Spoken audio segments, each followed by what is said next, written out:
Before I forget, do we need to double check and make sure that microphone is working? I know we had some people last time that couldn't hear online. Yeah, it's working. We just need to make sure Okay. people are speaking directly into it. I think maybe the last meeting, he was not speaking directly into it. Okay, great. Harvey Choplin called and complained to me. No, I'm just kidding. He's like, I couldn't hear the speaker last time, so we'll make sure to make that happen. Thank you, Harvey, I for know. watching and for your feedback. We love you, Harvey. I bet he heard that. I bet he did. I bet he did. All right, well, I officially call to order the City of Travelers Rest Council meeting for Thursday, October 9th. It's nice to have our guest here. If you will please stand for the Pledge of Allegiance.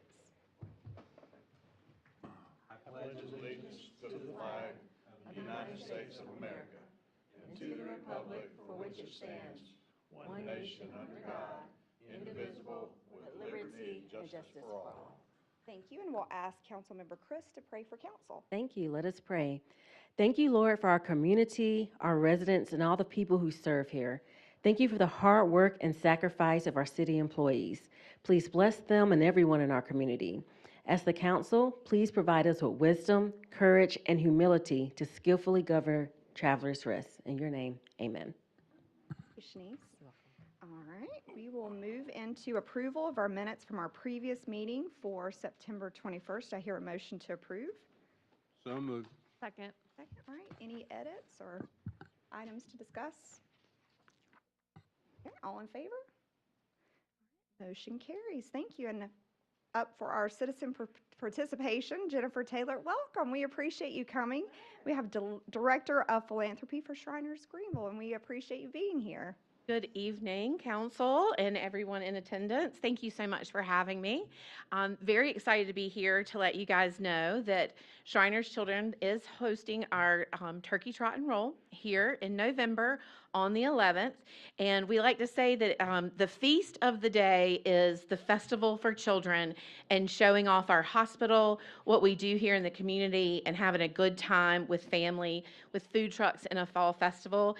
And then the side item is more the 5K, because we're not that many 5Kers, but we're also adaptive. So we welcome everyone in different abilities to come out and walk with us and take a trot through the neighborhood and come back and have a good time. There'll be live music and, like I mentioned, food trucks and a lot of cool things for kids to participate in, families to participate in. But what we're really here to is to tell everybody in the community about Shriners Children's. Shriners Children's has been in Greenville County since 1927. So raise your hand if you knew that. So 1927, so we're going to be 100 years old very soon. And that is going to be a celebration that's unheard of. And we're looking forward to getting everybody from the community as part of that. But we also want to make sure everyone knows what we do. And the best way we can do that is to come out and use the examples in our hospital to show our community what we do. Surprisingly enough, so many people don't know that we're 100% orthopedic, that we treat all orthopedic and all neuromusculoskeletal conditions. So our children come to us healthy and they might need some help with something going on. We do all the prosthetics, we do all the orthopedics, we do all of the x-rays, the motion analysis. And so I would really love for the council, if you could ever come together or even individually, to come check out our hospital and see what we do, but most importantly, come and see how we're represented here in TR on the 11th. And really quickly, as council members, you might hear of things and people that need help in the community. And that's really important for us because Shriners Children's is here for children, no matter of their insurance status and ability to pay. And what we mean by that is if you have insurance, we will send it through. But as you and I know, that that's not always a guarantee.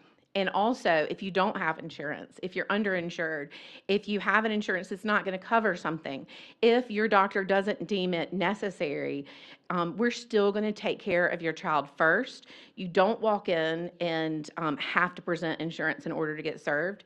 You don't have to present a copay to get served. We're serving everyone and any socioeconomic status. But we're also serving every orthopedic issue. So a friend of mine has a daughter who had a sprained finger from gymnastics. So we served her with her sprained finger and took care of that immediately the next day. So within 24 hours, you can get an injury care appointment, a torn ACL, an issue, a sprained ankle. We're saying if you're bleeding, yes, please hit the ER first, but definitely come see our specialists. We specialize in children. They aren't little adults. They are children. They have more bones than we do. Their growth plates are still growing. It's very important. So we encourage you guys, if you see someone in the community that needs us, please encourage them to at least give us a call. You do not have to have a referral. You can call as a mom and dad. You can have a referral with your doctor. You can have a simple injury, sports injury, broken arm, falling off the monkey bars, all the way up to the rare and profound. So let us help out your community and let your community know that we're here. And we're so super excited. We hope all of you will join us and bring family and your neighborhood, everybody to join us on the 11th and learn more about our hospital. Thank you so much. Does anybody have any questions? I do. Yes, On ma'am. the 11th, where are you meeting? Where is it Right again? here in Trailblazer Park. Yay, that's Yeah. nice. Is this your first year here? No, this is our third year. Okay, I thought We you were had on one. the county side with the track, and there's pros and cons to both opportunities with kids being in wheelchairs. So this year, we really like the very good flow and the atmosphere and the fun the kids can kind of move in between food trucks and the lawn and the music it's just a beautiful location. So we just moved on over to this side this year, and we have worked with Phil, and he has helped us for the past 3 years. So we're really looking forward to even a bigger event this year than we've had in the past. What time is Oh, it? You've got the playground equipment I to was be gonna able say to Yes, roll I was out here for the this year. playground ribbon cutting, and so we're excited about that. The run takes off at 9 a.m. Registration is at 8:30. There's still registration now, and it's online. Every dollar raised, it is a fundraiser, it's a community event, it's an awareness event, it's a patient reunion, it's a lot of things. It's one event that we do from our hospital. We don't do any other events from our hospital. Those are all other events that bring us money. So this is planned from our hospital. It's the only one, and it's here in TR. Great, well, we're Where are so you glad that you located? chose TR. We're located in Greenville, right next to Prisma Hospital. We are connected through a Downtown. corridor on the ER side. So if we do have any kind of emergency that's beyond our capacity, which sometimes we are not required to have an ICU or a pediatric ICU. So if there was a pediatric ICU need, we would transfer over to Prisma.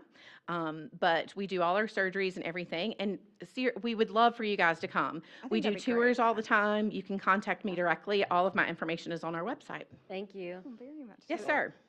As a member, member of that great fraternity, Yes, sir. and a former patient, Really? I am. And what she is omitting, not by her own doing, is everything at one time was always free. There was no insurance.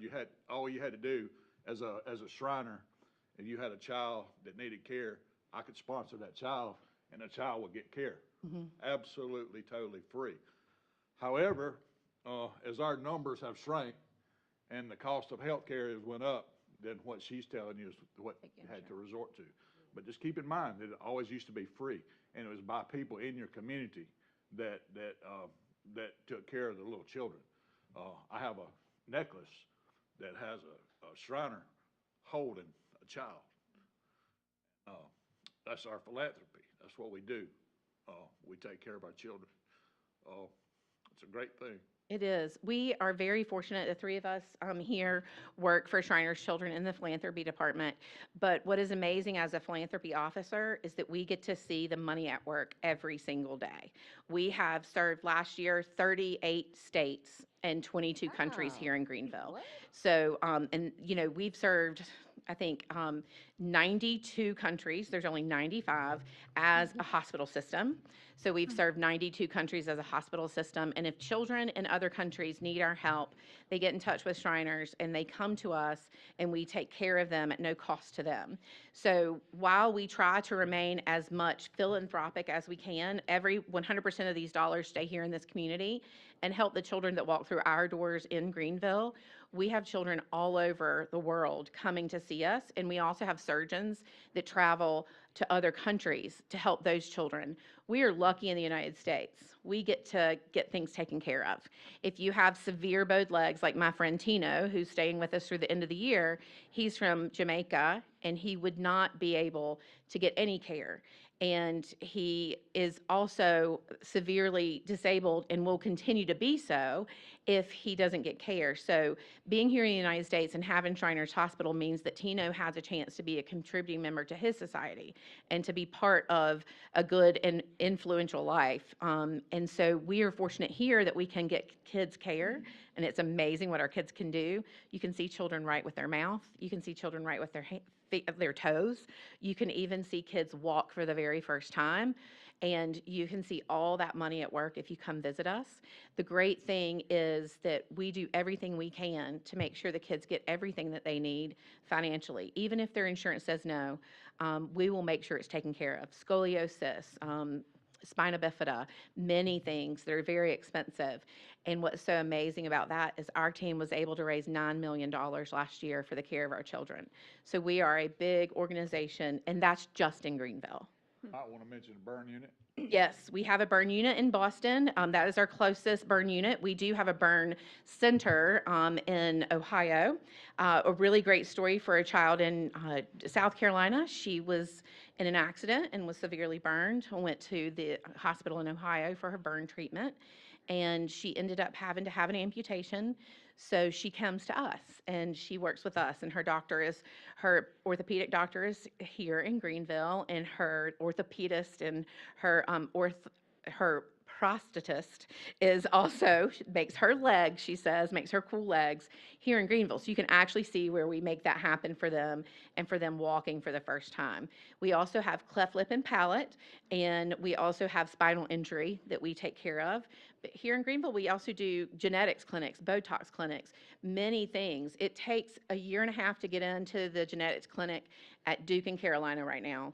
We don't have a wait. We can get you into our genetics clinics right away. So we want to equip people with that information so that they know that it really is a destination, the Greenville Hospital, and there is wonderful ways to support our hospital, whether it's by volunteering, coming to the event, sharing the information, and making sure our patients and our families in the upstate know all about it. Well, thank you for making the effort. Do you want to introduce your team? This is Brian. These are my cohorts. This is Brian and this is Christy, and they're helping. And our fearless leader couldn't be with us tonight. He is out, I think, where is he? Tampa. Yeah, he's in Florida, and we cover 6 to 7 states from Florida to Virginia over to Alabama, Georgia, Tennessee. So we're lucky that we cover the Southeast. And so we're all split up, go in different directions, but we come together for this event and try to raise funds. Our goal is $100,000 this year, and we think for sure we'll get to that. Great, cool. Thank for coming out and speaking to us. I think Thank that you, Brandy. gives it a Thank you, personal everyone, for touch your to it. time. Yeah, thank you so much. Thanks And for also- choosing Travelers Rest. Yeah, I mean, very that's cool. awesome that you all have chosen us to do this big of an event, the single event of this. Yeah. I'm impressed. Thank you. Well, it's a beautiful location, and we Yeah. think we can grow with it, and we think it is a destination for some of our patients to come back. So thank you for having us. Yeah, thank you so much. What's even more fun is when Travelers Rest holds a Shrine Convention. Yeah. Yeah. And we I have just done stick that to the before. kids. I just stick to the kids. I get a little wild and crazy. So. Thank you all. Thank you very much. Yeah, I actually volunteered at Shriners Hospital when I was in high school, so I saw firsthand a lot of the Aw, things, so that's sweet. appreciate that. And also thank you for being inclusive, because I don't want to run, but I want to eat and watch people run. So thank you for that. I will be there for that. All right, great. And also, you guys can hang out for the council meeting, but I also know there's a party over there, and you're welcome to leave. You will not hurt our feelings. So, all right, we will move into ordinances and resolutions for second reading. We have none, and now we would do our committee reports. We will start with Public Works. Chair Chris. All right, the Public Works Committee met October 9th and approved the September 11th minutes. The committee discussed the September Public Works report. Director Tate noted the following items. A new maintenance tech and intern started last week. Fall plantings and decor are going in. Sorry, I had to sneeze, y'all. Do it. Excuse me. Oh, I feel better. The tree grant financed a tree audit so that the city can report damage to Snyder trees quickly and easily. The next shred event is November 4th, 9 to 12 at Trailblazer Park. And 8 staff members were certified in CPR in September. That's the end of the report. Great, thank you. When she said Phil, I was like, who is she talking about? I was like, do we have a new employee? Thanks, Phil. We appreciate it. They're very good friends. All right, Public Safety, Chair Byers. The Public Safety Committee met on October 9th and approved the September 11th minutes. The committee reviewed the September public safety reports for the police department. Chief Ford gave an update on the increase in numbers of activity. The increase is because officers are more proactive in finding other criminal activity during traffic stops. And speed limit signs are in the planning stages and will go up soon. For fire, the department is down 1 person and they hope to hire someone within the week. How we looking, Chief? Awesome. Good job. Great. For building and court, there was a significant jump in residential permits. We are starting to launch a new online permitting software that will streamline the payment process. It will start within the next month. That's it. All right, thank you for that, Chair Byers. Next, we'll do Planning and Development Committee. Chair Vest is not here. Grant, you carrying that for us? I will do that. The Planning and Development Committee met on October 9th and approved the September 11th minutes. We discussed the September Planning and Development report. Director Foreman noted the following items: that the Swamp Rabbit Trail hit a monthly high. It crossed the $40,000 mark. The trail also had its busiest day Saturday, September 16th, at just below 2,500 for the day. Master planning is going well. The commission looked at least 2 chapters of the master plan, land use and resiliency, and will be back in front of council in November. And so far, we've had 430 responses to the comprehensive plan survey. The city will keep promoting until ready to present the numbers, but are happy with the turnout so far. That ends my report. Okay, and now we have Ways and Means. Chair Baumgartner. I will take that too. The committee approved the minutes on September 11th. The committee discussed using a parcel of land in the Athens development for affordable housing in conjunction with GCRA. Joe Smith with the GCRA was present and answered many questions about the proposed partnership. The committee discussed the ordinance for fire service fee. It was voted on and moved on to first meeting. That ends my report. However, I do make a motion to accept the city council financials for September as presented. Okay, you've heard that motion. Do we have a second? Second. All right, Chair Chris, any additions or questions for Eric? All right, all in favor? Nice, thank you. Next, we will move into ordinances and resolutions for first reading. We have ordinance to establish fire service fee. Grant, is that on you? Or Brantley? I don't have one. Wait a minute. Do I have one? You're missing a motion. I can provide a quick Yeah. update. Yeah, that'd be great. And then we could Sure. make the motion, because it's Yep. in our packet. It is, Yeah, yeah. 'cause we've all looked at it, So we did, based on our discussion at committee, at Ways and Means, we had talked about making a few adjustments to the proposed ordinance.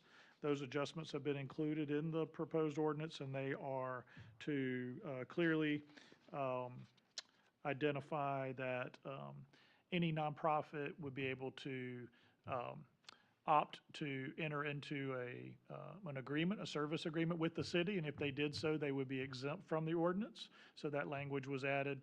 So they have the ability to negotiate an annual fee in lieu with the city, so if they choose to do so.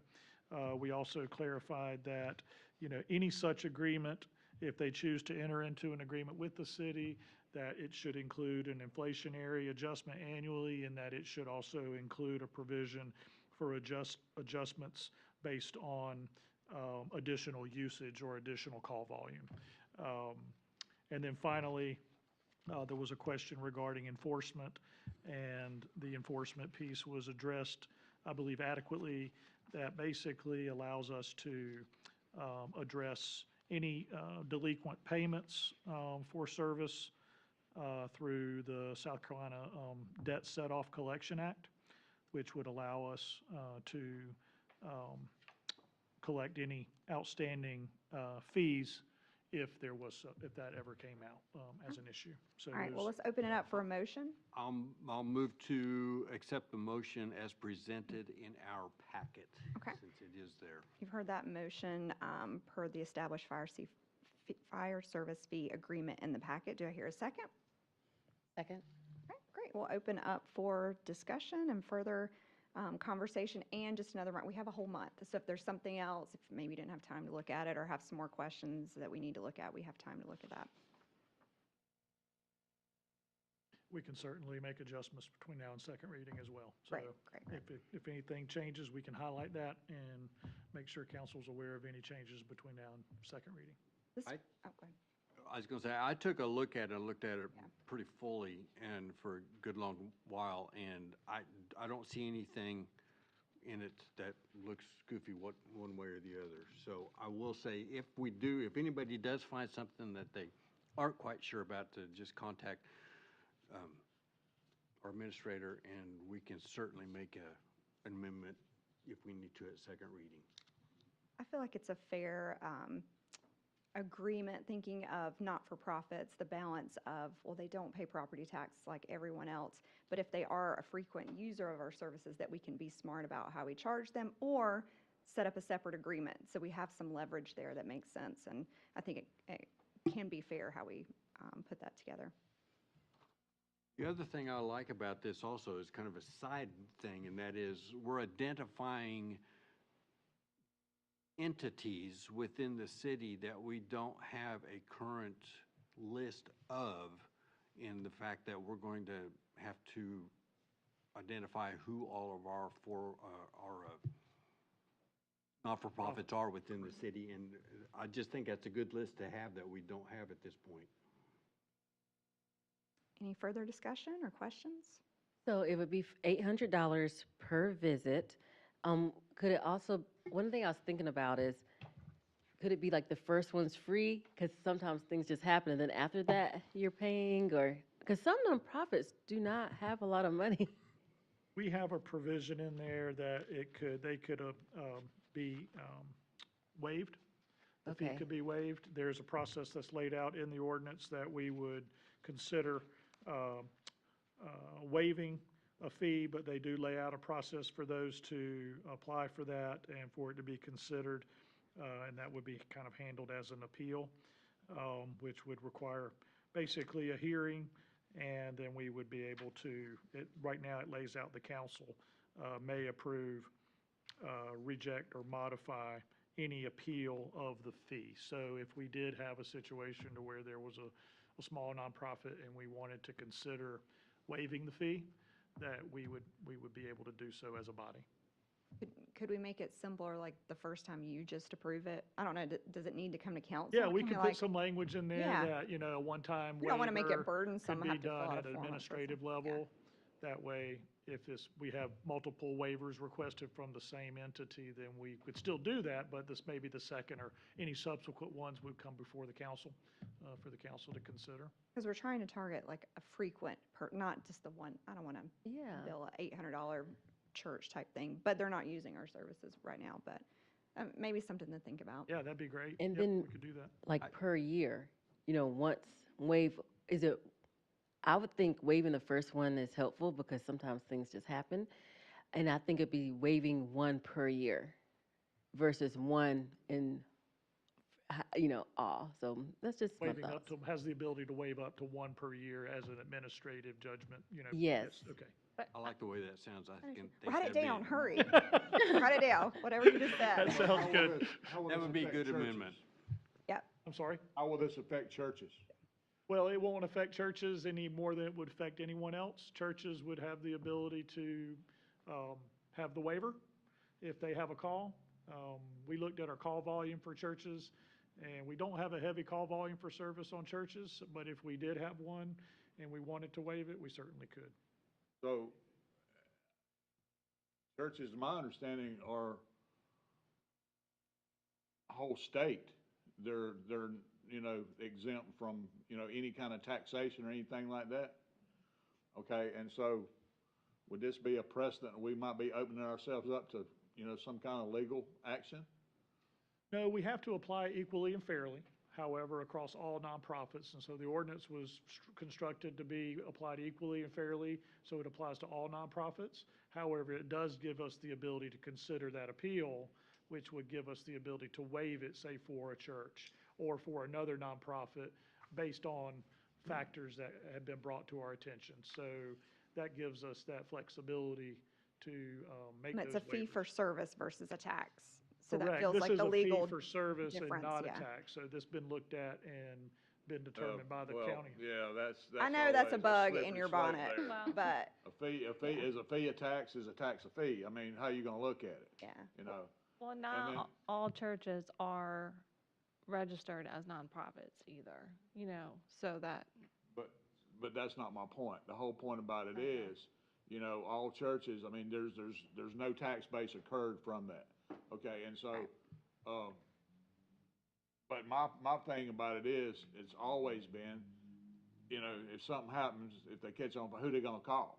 If something happens, if they have a robbery, if they have, some kind of accident there, who they gonna call? And they always call the local folks. And so,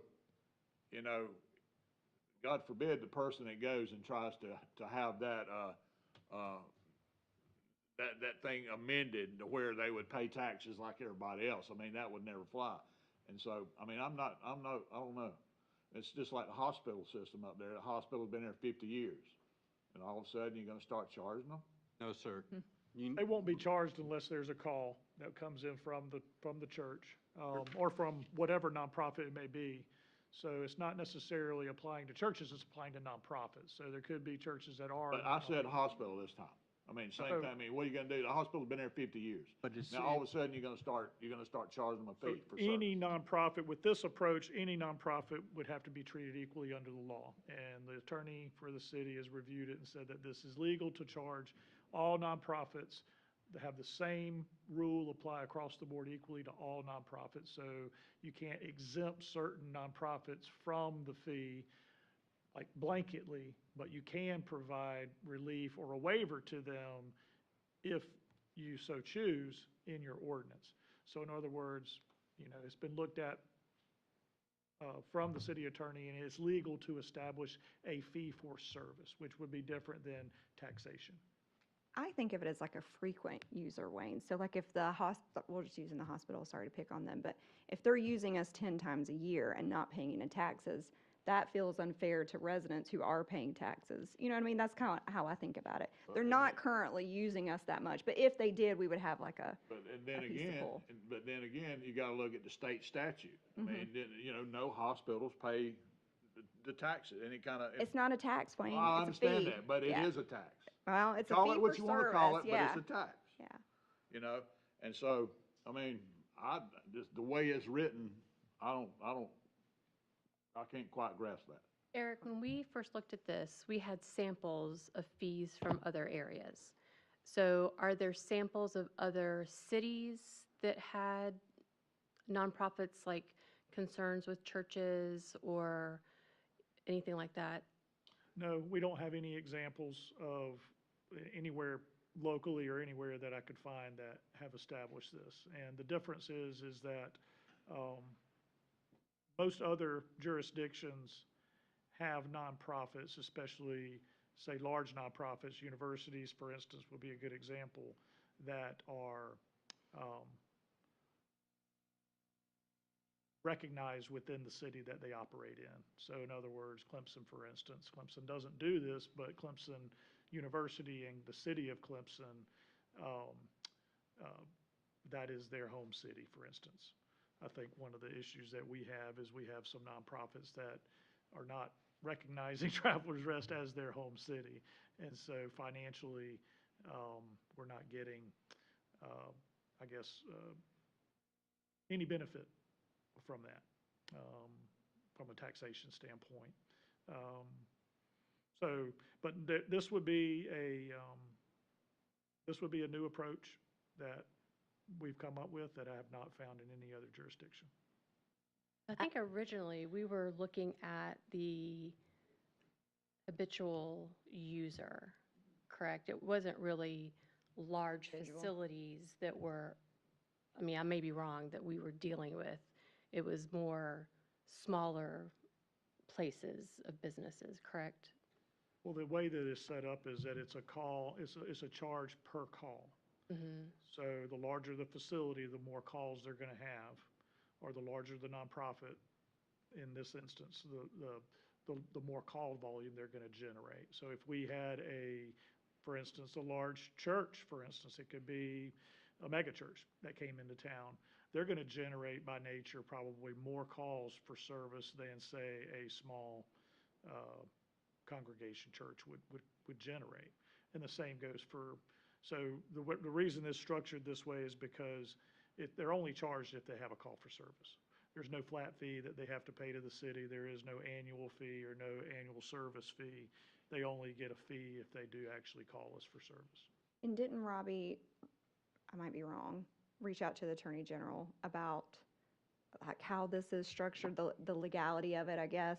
Yeah, He's not recommending something that's not legal, I guess what I'm saying, yeah. Correct, yeah, this is a legal approach. A call for service approach is legal, but it has to be applied equally and fairly Gotcha, across. yeah. Robbie had reached out to the Attorney General to see if we could exclude certain nonprofits because they don't have people spending the night there. And then that formula becomes very complicated, and we have not received a ruling on that. And that's the So- blanket, like we just Yeah, apply so- it to everyone and have discretion Yeah, to- only apply it to nonprofits that have overnight stay. Got it. And then that decision or that opinion letter has not come back. Instead of waiting on that, we said, well, what would be legal to do now? And so if we did it by call and applied it equally across all nonprofits, and we only charge for service if there's a call, then Robbie looked into the legality of that, and that is currently legal to do. Somebody else, do you have a question? I have a logistical question. When someone calls 911, does the fire automatically go to the site? Okay, so let's say it's a medical call. Will fire go there? Severity of the medical call. If it's in, we classify them as ABC. Life-threatening calls. Transports, the sick person, stuff like that EMS is called on, we don't run that call. That doesn't generate a call. Okay, Do you not run in conjunction with them, Greg, anymore? Only on the life. Oh, okay, okay. Severity, life-threatening calls. but when someone's picked up by EMS, they do have to pay a fee. The individual has to pay a fee typically? Paid for the EMS call? Yes, that's what I'm talking about. Not free. Okay, so when somebody goes in the ER, they have to pay a fee. But right now, for police and fire, there's not a fee, but people living in the city limits, residents and businesses are paying taxes. Okay, I just wanted to get all that Oh, that's a situated. good point, yeah. All right. I don't remember anything in the ordinance about the ability to change the fee. So Like, I know the agreement to adjust for inflation with the entity we're entering into the agreement with, but as far as changing the cost per call, what's the process of changing that? that is laid out, that council adjusts that. Basically, general language was included from time to time, which in our processes is annually when we adopt our fee schedules. Okay. So every annual, we look at that, and this would be part of our fee schedule, and we can adjust that annually with our budget like we do for other fees. Like we look at the park fee and, okay, all at the same time. Will you be contacting then all the nonprofits, or if we change into the ordinance what Shanice recommended, the first time free each year, then when that happens, then we go and present to them the ordinance and then also offer them a chance to sign a contract with us, other. Correct, yeah, we could handle either way. We could do the one-time free, use that as an opportunity to explain to them the ordinance, and then, let that be an opportunity for us to engage, or we could send a proactive letter to all nonprofits, letting them know that this is in place and that, I think either way would be effective. Or even the ones that's used it in the last couple of years or something like that. I'm Yes. sure there's some data. Yep. Great note. The way that it's structured, just so that you know, is that the administrator, the way it's already written, is that the administrator does have the ability to waive a fee initially with the business. However, if he's not able to resolve the issue on the first call, I mean, it just says any call. If he's not able to resolve the issue, then it comes to council for consideration within council. So there's not a per year function of that, but it is in there that it says, we can write it in there, that's not an issue. Where I'm completely confused is how the nonprofit issue came into attack anyway, when we only originally started out considering a fee and lieu agreement with a certain entity within the city limits. So how do we go from there to this? That's in the weeds to me. I don't get that. When the original conversation came about, it was to discuss a fee and lieu agreement with a certain entity within the city. And now we're talking about hospitals, we're talking about doctor's offices, we're talking about churches, we're talking about schools. I don't know how we got there. It was actually part of an executive session discussion. No, well, the ordinance, but there wasn't, the nonprofit issue was added. That's what he just said.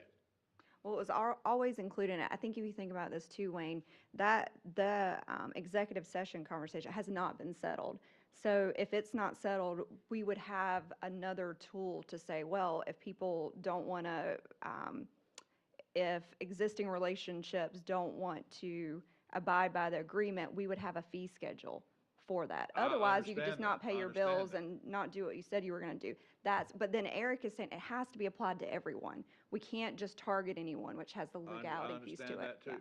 Yeah. But But was- that's the connection, right there. that was not the original conversation. That- So- I was able to pick that up, but maybe we just didn't say it out loud. And the way that we've come about that is simply by defining any entity within the city of Travelers Rest that, as it says, does not pay ad valorem taxes will be subject to this ordinance. Not for profits. I can figure that part out, and that's the part I'm having problems with. I mean, because you're looking at churches, you're looking at hospitals, you're looking at schools. But some of them are specifically identified as excluded from this also. The language already excludes them. And I'll read it right from the very front page. Says, any property except property of the state, counties, municipalities, school districts, and other political subdivisions where such property is used exclusively for public purposes and public libraries, those are all automatically excluded. Because they're tax supported. I get that. Right. But now, a hospital, you could look at it another way too, because a hospital was created, it was created by the county, basically, years ago. You're getting into a whole nother issue there. It's not owned by the county anymore, though. No, Yeah. not anymore, not Yeah. anymore, but it was originally created that way. You paid you paid a part of your little tax pie to the hospital system. So, I mean, I don't know, it's just, We got a whole month to keep thinking about it too, so. I have some thoughts. So let's say we're talking about the hospital. Is that technically in the city limits? Oh, okay. On the northern Do we, part. do y'all ever go to any houses or homes outside the city limits? Okay. Only automatic aid with another department. They Only call us. to assist the other department, not, If you assist another department with that, and it's a nonprofit, would it require a fee? These only it's a apply within mutual the aid city. agreement. Okay. The other things I was thinking about, whenever you have a policy change, you can have unintended consequences. And so some of the things I was thinking about, just wellness, I don't want anybody to feel like they can't call to get assistance because they're like, oh, I have this fee. And it may not be an issue, but I'd just like to think about that. The other thing is, I'm thinking about the number of people coming to city council meetings to appeal it, and then we had to continuously have the same conversation. And then what, I almost feel like we would have to come up with like procedures and criteria of what we're looking for. So I just could see somebody come every meeting to ask for an appeal, and what would that do? I do think that's part, like, we make policy, and then that's why I was like, the city administrator's role is to develop that and I process can and read all the that stuff, appeal yeah. section for council, and then we can maybe consider it. Do we need to read the what- appeal section? I Shanice, or- would be much more inclined to support this 100% if we were to wait until Robbie got that ruling from Alan Wilson.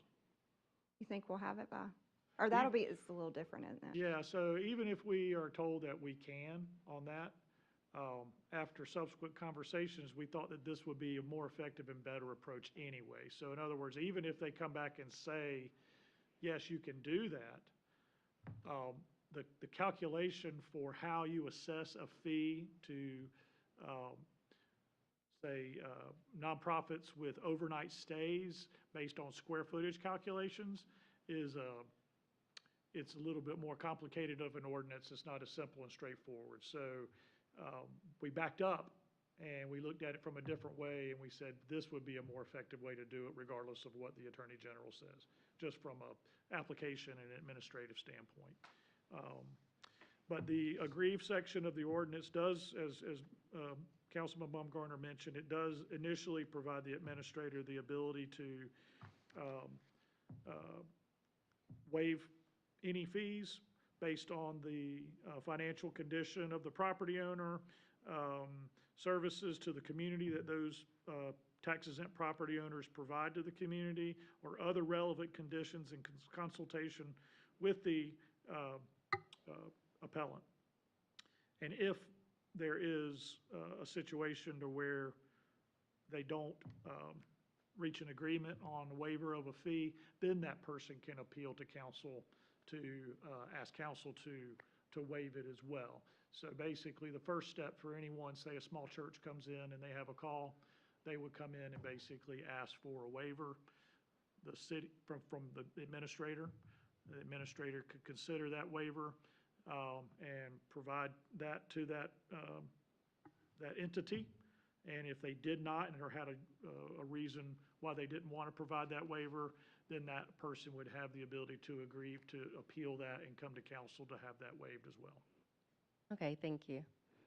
So you could kind of internally have a policy to waive all fees from churches, just not Well, in here. I don't think we can write it that way in No, here. just not in here, but I'm just saying internally you, Because we have to right. make this No, not legal, in here, I obviously. know. So, yeah, I mean, we have to write it a certain way in order to be legal, and we have to enforce it a certain way to be fair. Right. And so we have to make sure that everything we do is fair and equitable across the board. And the way this is written is legal and fair and equitable. And it gives the ability for judgment calls. Right. So if you did that, then other people would complain. Can you remind me what happens if we don't move this forward today, what the process is to revisit this ordinance? Like, do we have to wait? Well, it depends on what the action is here tonight. I mean, you can hold it at first reading. You can recommend approval and move it forward, or you can recommend denial. And if it recommends denial, then it will not move forward to second reading. If it's recommended for approval, then it will move forward. Or if it's recommended to hold, it will come back it'll still be at first reading next month. And we it's already have gonna- a motion. It does take two readings Right. to pass this also. So if we send it on tonight, we can hold it next time if we need to. Be more in favor of holding it tonight. I'm going to tell you why I'm not. On a financial side of things and where we are concerning our executive session conversation, we need to be more in a position to initiate the as need be. If we have to wait, and if we don't do it tonight, and then we gotta read through it 2 more times, we can put ourselves behind the 8 ball. I don't see any reason to hold it. I'm going to be supportive of it now and in a month from now. And maybe there's like a small adjustment to make, but I don't see any reason to hold it. All right, we got a motion on the table. Anything else? All right. All in favor? Got 3. 1, 2, 3. So we're missing Brantley. a person, so Fifty-fifty. we'll have 50-50. What do we do in this scenario? Oh, I'm Well, we recusing could myself. entertain a substitute. Oh, you're recusing yourself? No, it's up to you. What do you want to do? Well, it's interesting because there's executive session that I recuse myself from based upon where I work. And so I'm, If I could interject, you do not need to recuse yourself from this vote. This is applicable to all nonprofits. It may impact a nonprofit that you work for, but it's not specifically related to any specific nonprofit. So I don't believe you would have to recuse yourself. If you feel more comfortable recusing yourself, you certainly could. But I don't believe it would be necessary. This is an ordinance that applies equally and fairly across all nonprofit entities in the city. You know, if you feel like there's a conflict there with you voting because you do work for a nonprofit, then I would err on the side of caution and recuse yourself. But I don't believe it would necessarily be required. okay. I'm the deciding factor. Yeah. You need to make that decision now, Shanice. I know, I'm thinking. I think what I'll do is send it to the next one, and then I can have a chance to think about what I want to do for the final vote, which would make it an ordinance or not. All right, so let's do this again. All in favor? All right, okay. And then we got 3 total. And then those opposed? All right, we have our majority, and we'll send it to council for next reading. And we have plenty of time, so if you guys want to send some questions to Eric or any thoughts, we can go from there. Okay, all right, let's see. Old business, we have none. New business, we have none. Miscellaneous matters. Eric, you got any administrative updates for us? Well, just tonight, I wanted to remind everyone, we've been invited to join the board of the Farmers Market at the Harvest Market. And that's something that they do in order for us to do some networking with their board. And that is directly tonight after our meeting. All right, does anybody have anything for the good of council? Yes, today I had lunch sitting next to Anley Buck, who serves on the Leo Santa board with Chief Ford, and she was very complimentary of him, unsolicited, and she's a good friend of mine, so she doesn't have to say nice things about him. And she just said that she loved working with you and our department here, and that you're very creative, and she's really enjoyed it. So thanks for being a good representative for us. Well done, Chief. All right, anybody else have anything else for the good of council? All right, motion to adjourn. So moved. All right, second. Second. All right, all in favor? Thank you very much. All right. Thank you all for hanging out. Our city staff, we appreciate it. I've got some questions.